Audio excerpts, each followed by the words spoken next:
असद उमर साहब ji, minister for planning ji. जी जी चेयरमैन साहब, आपका बड़ा शुक्रिया।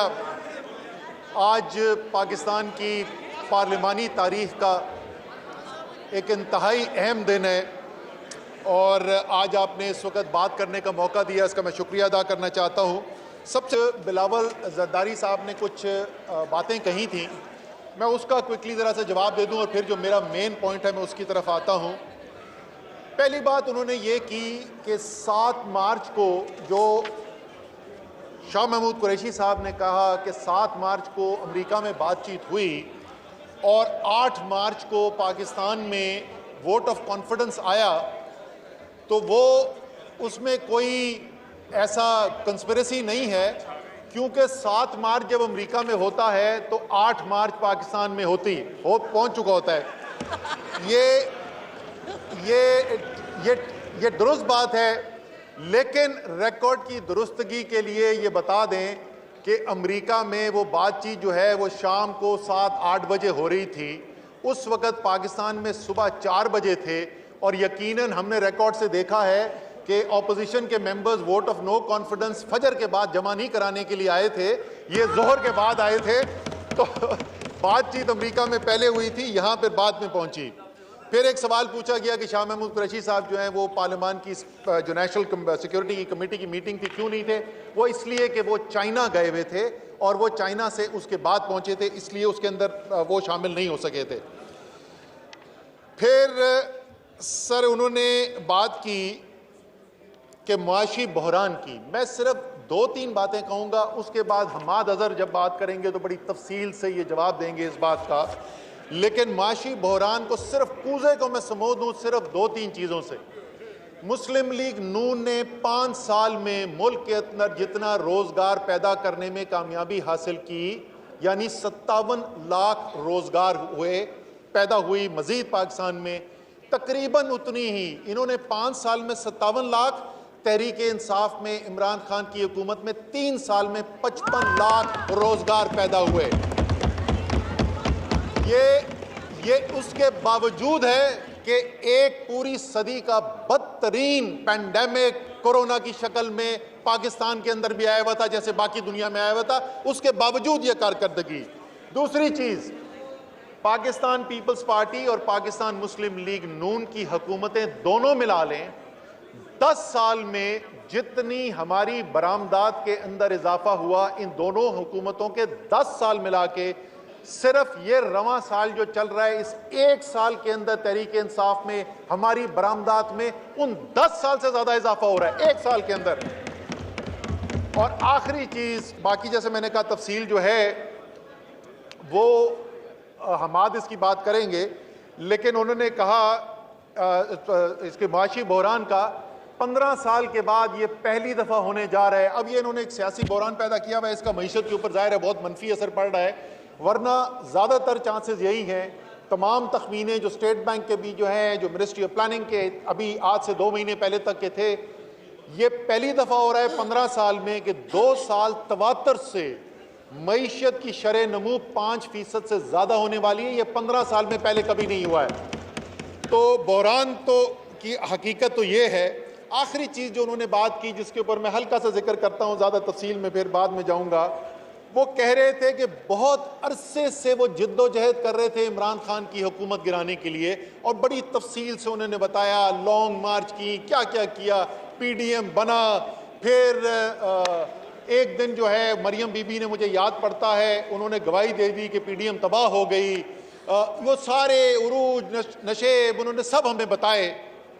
तो सवाल तो यही बनता है कि कोशिश तो आप सालों से कर रहे थे, ये क्या हुआ कि 7 मार्च को मुरासला भेजा गया और 8 मार्च से आपकी कामयाबी का आगाज हो गया? यही तो हम सवाल पूछ रहे हैं, यही तो सवाल पूछ रहे हैं। अच्छा सर, फिर आइए, अच्छा आखिरी चीज मैं इससे पहले कि आगे चलूं, मैं जरा इलेक्शन कमीशन के उसके ऊपर बात कर दूं। उन्होंने कहा कि 7 महीना का अरसा चाहिए उनको इलेक्शन कराने के लिए। अब मुझे ये बताएं कि पहली बात तो आईनी जिम्मेदारी है उनकी कि उन्होंने इलेक्शन कराना है 90 दिन के अंदर अगर अर्ली इलेक्शन कॉल होता है, और ख़ास तौर पे ऐसी सूरत हाल जहां पर ऐसा ऑल्टरनेट मौजूद हो कि अगर ये कामयाब होती है वोट ऑफ नो कॉन्फिडेंस, तो एक भानुमती का कुनबा जो है वो हुकूमत बनाने जा रहा है, और वो कैसा कुनबा है उसकी हम थोड़ी सी आपको याद दिलाना चाहते हैं। ये वो हैं जो पिछले 20 साल से एक दूसरे को मुल्क का गद्दार, एक दूसरे को चोर और एक दूसरे को डाकू करार देते रहे हैं। ये हुकूमत 7 महीने चलेगी कैसे, ये हमारी समझ से बाहर है। लेकिन मैं जरदारी साहब को मुबारकबाद जरूर देना चाहता हूं। ये वाकई में मुबारकबाद के मुस्तहिक है कि वो लोग जो कहते थे कि इनका पेट फाड़कर इनका पैसा निकालेंगे, इनको खंभों से लटकाएंगे, इनको लड़काना लाहौर और कराची की सड़कों पे घसीटेंगे, वो इनके दरबार पर हाजिरी दे के इनके घुटनों को हाथ लगा रहे। मुबारकबाद मैं इनको जरूर देना चाहता हूं।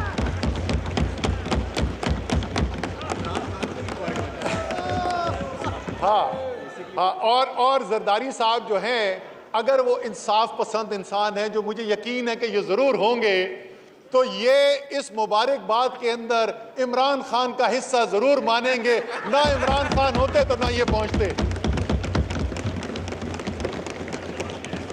अच्छा सर, अब आ जाए ये जमहूरियत पसंदी की जब हम कहानियां सुन रहे थे कि ये सारी जिद्दोजहद जो है वो जमहूरियत के लिए हो रही है, तो जरा जमहूरियत का जायजा दें। पाकिस्तान की कौम देख रही है, पाकिस्तान के नौजवान देख रहे हैं कि मुल्क के अंदर जमहूरी निज़ाम है। इस निज़ाम के लिए बड़ी बड़ी जद्दोजहद की गई, बहुत बहुत लोगों ने कुर्बानियाँ दी गई, लोग फांसियों पे चढ़े इस जमहूरियत को बचाने के लिए।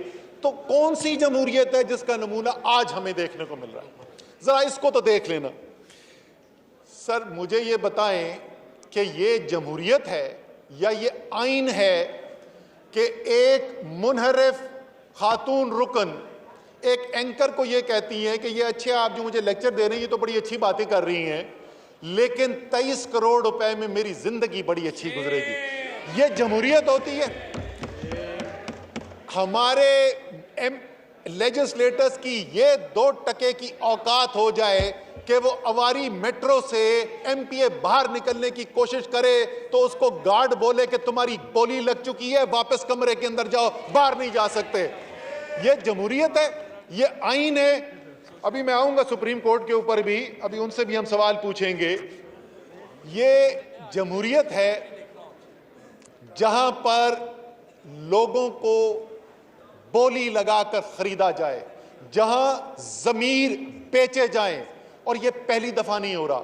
अगर वाकई में रब्बुल इज्जत के नाम हमारे सर के ऊपर हैं, वाकई में अगर हम इस जमहूरियत में यकीन रखते हैं, हम पिछले 2 साल से कोशिश कर रहे हैं, सेनेट का इलेक्शन सबके सामने चोरी किया गया। अभी वो गिला कर रहे थे, हो सकता है हमसे तो नहीं गिला कर रहे थे, हमारे पास तो बंदूकें हैं नहीं जिससे हम पकड़ के लोगों को लाते हो, पता नहीं किससे गिला कर रहे थे, लेकिन वो गिला कर रहे थे क्योंकि बंदूकों वाले इनके लोग पकड़ के ले गए थे। हम आपको कह रहे हैं कि वीडियोस आई हैं यूसुफ रजा गिलानी साहब के इलेक्शन के अंदर, वीडियो के ऊपर एविडेंस है, वोट खरीदने की कोशिश की जा रही है। सादा सा इलाज बताया था कि आप बैठे साथ, बड़ी अच्छी बात है। अभी उन्होंने आईनी इंतखाबी तरामीम की बात की, एक जरा इस इंतखाबी तरमीम पे भी आ जाते हैं ना कि ये जो जमीर फरोशी होती है, ये जो मुंतखब नुमाइंदों की बोली लगती है, जो वोट की बेइज्जती की जाती है, जो कानून को आइन की तहकीर की जाती है, इसका दरवाजा बंद करने के लिए भी तो आए जरा मैदान में। हम भी बैठते ना कोई पैसे के ऊपर अपने जमीर की बोली लगाए, ना कोई बंदूक वाला किसी को उठा के ले जा सके। फिर जनाब जरा आ जाएं इस जमहूरियत के ऊपर, जिस जमहूरियत के लिए आवाज पाकिस्तान की सरजमीन से ना बुलंद हो, जिस जमहूरियत के लिए आवाज जो है वो 7 समुंदर पार से सुनाई दे, वो जमहूरियत जहां अगयार बैठकर ये फैसला करें कि ये हमें कबूल है और ये हमें कबूल नहीं है।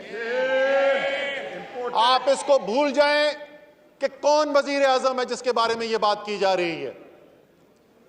क्या कोई मुहिब्बे वतन पाकिस्तानी, कोई गैरतमंद पाकिस्तानी, कोई खुददार पाकिस्तानी इस बात को मान सकता है, इस हुक्म को मानने के लिए तैयार हो सकता है कि अगर ये कुर्सी पर बैठेगा तो तुम्हारे मुल्क के लिए मुश्किलात होंगी, वो तन्हाई का शिकार कर दिया जाएगा। और अगर दूसरी साइड जीतती है, वो कामयाब होती है आदम एतमाद की तहरीक के अंदर, तो हर चीज की माफी दे दी जाएगी। क्या ये पाकिस्तान के आइन के मुताबिक हो रहा है? ये पाकिस्तान की जमहूरियत के मुताबिक हो रहा है? मसला जो है, मैं भी आपको आगे आता हूं, मसला जो है ना स्पीकर साहब, वो मसला सियासी पार्टियों का फर्क नहीं है। फर्क इस वक्त पीडीएम और तहरीक इंसाफ का नहीं है। फर्क इस वक्त इत्तेहादियों का नहीं है। फर्क इस वक्त मुनहरिफ अरकान किधर खड़े हैं किधर हैं नहीं है, ये उसका नहीं है। ये दो बुनियादी नजरिए हैं जिनका फर्क नजर आ रहा है आपको। एक नजरिया कहता है beggars can not be choosers. एक नजरिए की आंख में पाकिस्तान के 22 करोड़ अवाम बेकारी हैं। दूसरा नजरिया कहता है ये 22 करोड़ खुददार लोगों का मुल्क दुनिया में किसी से कम नहीं है। और अगर हमसे वो सवाल पूछोगे जो इस मुल्क के, इस धरती के, इस अवाम की बेहतरी के लिए नहीं है, तो एक ही जवाब मिलेगा, एब्सोल्युटली नॉट। और इसी दोराहे पे पाकिस्तान इस वक्त खड़ा हुआ है। इसी दोराहे के ऊपर पाकिस्तान खड़ा हुआ है कि हमने फैसला करना है कि मुल्क को किस सिमत लेके जाना है। क्या वो कायदे आजम का पाकिस्तान होगा? क्या ये वो पाकिस्तान होगा जो अल्लामा इकबाल का ख्वाब है? क्या ये वो पाकिस्तान होगा? एक खुददार पाकिस्तान होगा, एक आजाद पाकिस्तान होगा, एक ऐसा पाकिस्तान जिसकी आजादी के लिए लाखों लोगों ने कुर्बानी दी। हमारे माँ बाप, हमारे नाना दादा नानी दादी, हमारे बुजुर्गों ने कुर्बानियां दी, सिर्फ जुबान से नहीं, सिर्फ माल से नहीं, सिर्फ हिजरत करके नहीं, जान की कुर्बानी दी। क्या उन्होंने कुर्बानियां इसलिए दी थी कि कोई और मुल्क हमें यह बताएगा कि तुम किस मुल्क में जा सकते हो और किस मुल्क में नहीं जा सकते? क्या ये कुर्बानियां इसलिए दी गई थी कि अंग्रेज यहां से तो चला जाए, लेकिन हम यहां पर बैठ के अपने मुल्क के अंदर दूसरे मुल्कों के सामने सर झुका के उनकी गुलामी करें? क्या इसलिए उन्होंने कुर्बानी दी थी? हरगिज़ इसके लिए यह कुर्बानी नहीं दी गई। जो फैसला इस वक्त कौम कर बैठी है, और इसमें किसी को शक नहीं होना चाहिए, किसी के दिमाग में यह शक नहीं होना चाहिए कि कौम ने फैसला कर लिया है। खुददारी से जिंदगी गुजारनी है, आजादी से जिंदगी गुजारनी है, और वो पाकिस्तान बनाना है जो अल्लामा इकबाल और कायदे आजम का ख्वाब था। शायद ये बात मुझसे बेहतर, शायद ये बात मुझसे बेहतर मेरे दाएं तरफ बैठे हुए जो हमारे साथी हैं उनको समझ आ गई है। इसीलिए वो लोग जो कहते थे मुस्लिम लीग का टिकट बिकता है, जो कहते थे तहरीक इंसाफ का अगले इलेक्शन के अंदर कोई टिकट लेने वाला नहीं होगा, आज हम उनको दावत दे रहे हैं, जनाब घोड़ा भी हाजिर, मैदान भी हाजिर, आए ना मुकाबला करें।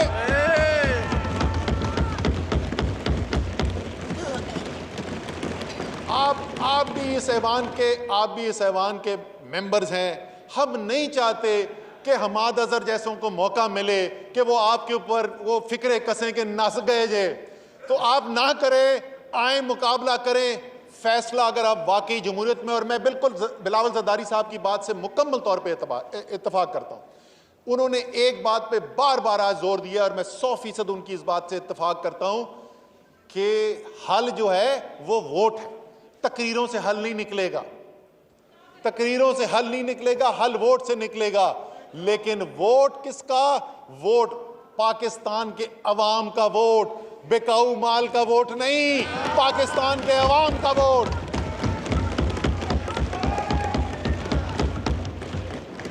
सर हम तो अगयार के लीडर्स को दुनिया का लीडर नहीं मानते। आपने सुनी होगी तकरीर, मैं नहीं उनका दोहराना चाहता नाम, कि कोई एक बहुत बड़ा कोई बार का लीडर है तो वो सारी दुनिया के लीडर। हम तो नहीं मानते। हम तो मदद मांगते हैं सिर्फ अल्लाह की जात से। हम तो यकीन रखते हैं इया का नाबुदो व इया का नस्तईन पर। अगर हम तो उस नबी सल्लल्लाहु अलैहि वसल्लम को मानने वाले, उनके कदमों पे चलने की कोशिश करने वाले लोग हैं कि जहां 313 भी हो तो 1000 से जंग करने से घबराते नहीं हैं। हो सकता है हमारा एतमाद गलत निकले, क्योंकि हम तो जो है वो जज्बे के साथ, जुनून के साथ अपने यकीन के ऊपर मुकाबला करने वाले लोग हैं। हो सकता है हम गलत साबित हो सकता है जो आपका दावा था दुरुस्त साबित हो, लेकिन इस मुल्क को अगर आप इस इंतशार से, और इसमें कोई शक ना रखे, मैंने आपको बताया मैं किस चीज़ से बिलावल ज़रदारी की मुस्तकिल मैं मुकम्मल तौर पे इत्तफाक करता हूँ। अच्छा, मैं इनको बिलावल ज़रदारी साहब इसलिए नहीं कहता, हालांकि सीनियर लीडर हैं, क्योंकि इनकी एज जो है वो मेरे बेटे से कुछ 6 हफ्ते का फ़र्क है, तो दिस इज़ नॉट डिसरिस्पेक्ट। लेकिन बिलावल ज़रदारी की एक बात से तो मैंने इत्तफाक किया कि हम जो है वो वोट के ज़रिए इसका हल निकालें, लेकिन मैं एक बात से इनकी इत्तफाक नहीं करता। इन्होंने कहा कि ये एक जमहूरी तरीका जो इस्तेमाल किया गया है, इससे जमहूरियत की राहें खुली हैं। स्पीकर साहब, आप मेरे अल्फाज याद रखिए, पता नहीं हम यहां पर होंगे या नहीं होंगे,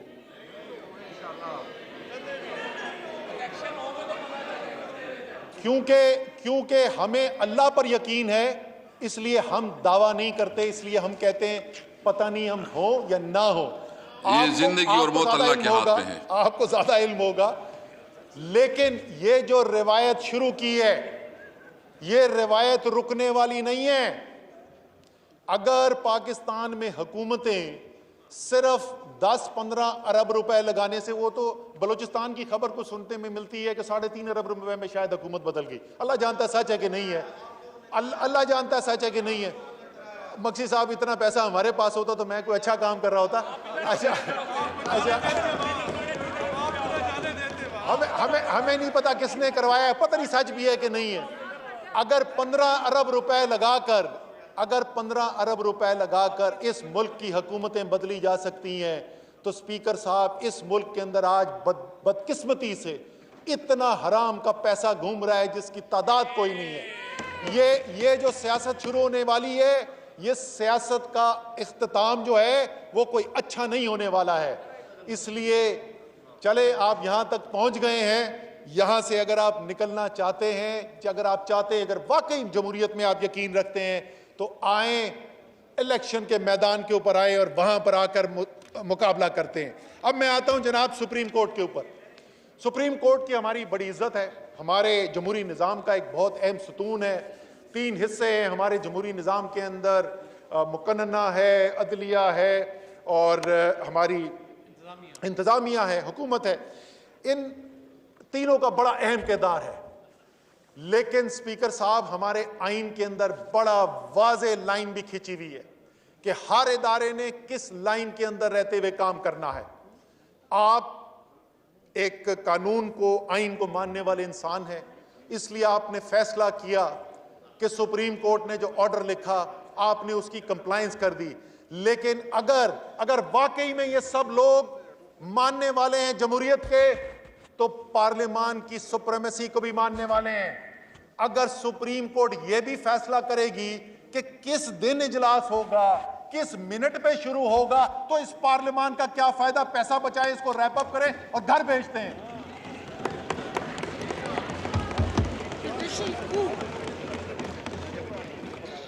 चले हम उनकी 1 मिनट के लिए बात मान लेते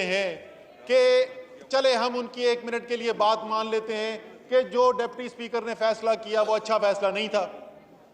लेकिन क्या सुप्रीम कोर्ट में और अदलिया में तमाम फैसले अच्छे होते?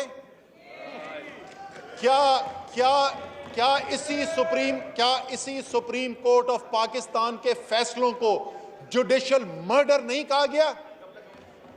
क्या अगर उसके बाद पार्लियामान ये फैसला करती कि क्योंकि एक elected prime minister of Pakistan का जुडिशियल मर्डर हुआ सुप्रीम कोर्ट के फैसले के जरिए, क्या पार्लियामान उसके बाद हक बजानब होती कि अगर ये फैसला करती कि अब से सुप्रीम कोर्ट में कौन सा केस सुना जाएगा वो पार्लियामान फैसला करेगी, कितने बजे सुप्रीम कोर्ट खुलेगा वो पार्लियामान फैसला करेगी, शाम को इख्तिताम किस दिन होना है वो पार्लियामान फैसला करेगी? क्या ये दुरुस्त होता? ये यकीनन दुरुस्त नहीं होता। जिस तरीके से वो दुरुस्त नहीं होता अगर पार्लियामान सुप्रीम कोर्ट के काम के अंदर मुदाखलत करे, इसी तरीके से आइन के अंदर जो पार्लियामान का काम है सुप्रीम कोर्ट की मुदाखलत उसमें ठीक नहीं है। बहुत इज्जत करते हैं हम इनकी, बहुत इज्जत करते हैं और करते रहेंगे, लेकिन जो उन्होंने फैसला किया वो पार्लियामान की सॉवरेनिटी, पार्लियामान की सुप्रीमेसी के अंदर इंटरफेरेंस है। और मेरी आज भी उम्मीद ये है, आज कर लें, आज नहीं करते अगले इजलास में कर लें, मेरी उम्मीद है कि तमाम हाउस यकजा होके, क्योंकि ये डिफेंस जो है ये दिफा किसी एक शख्स का नहीं होगा, ये एक सियासी पार्टी का नहीं होगा, ये किसी एक हुकूमत का नहीं होगा, ये दिफा होगा पूरी पार्लियामान का। इस पार्लियामान को यकजा होकर आवाज बुलंद करनी चाहिए कि जो पार्लियामान का हक है, जो पार्लियामान का इख्तियार है, वो हम किसी और को देने के लिए तैयार नहीं है। आखिर में जरा सी मुरासले के ऊपर बात कर लें, क्योंकि हमने पहले भी कोशिश की कि पार्लियामान को, क्योंकि हम यकीन रखते हैं पार्लियामान की जमहूरियत में, अगर आप यकीन करते हैं तो पार्लियामान की सुप्रीमेसी के ऊपर आपका यकीन होना जरूरी है। हमने कोशिश की कि पार्लियामान को कॉन्फिडेंस में लिया जाए, एतमाद में लिया जाए। लीडर ऑफ द ऑपोजिशन ने कहा मीडिया के अंदर कि जी जब मुझे बुलाया गया तो मैंने बाकी सब ऑपोजिशन के दोस्तों से राय ली तो पता चला कि वाहिद मैं इनवाइटेड था, कोई भी और इनवाइटेड नहीं था, और वो भी जुबानी इनविटेशन था। ये रिकॉर्ड का हिस्सा है कि सबसे पहले इस हॉल के अंदर कोशिश की गई, यहां पर रेजोल्यूशन लेके आए, हमने कहा कि ये इजाजत दें, हम क्योंकि ज्यादा मेंबर्स को बुलाना चाहते हैं तो 6 बजे के वक्त के लिए इजाजत दे दी जाए कि इस हॉल को इस्तेमाल किया जाए नेशनल कौमी सलामती सिक्योरिटी कमेटी के इजलास के लिए। 2 दफा वोट हुआ, 150 से ज्यादा मेंबर्स ऑपोजिशन के मौजूद थे, दोनों दफा उन्होंने इस करारदाद के खिलाफ वोट डाला। ये इसके बाद नहीं कह सकते कि हमें नहीं इल्म था इसके बारे में। जो इनविटेशन है उसका वो असेंबली के रिकॉर्ड के ऊपर मौजूद है।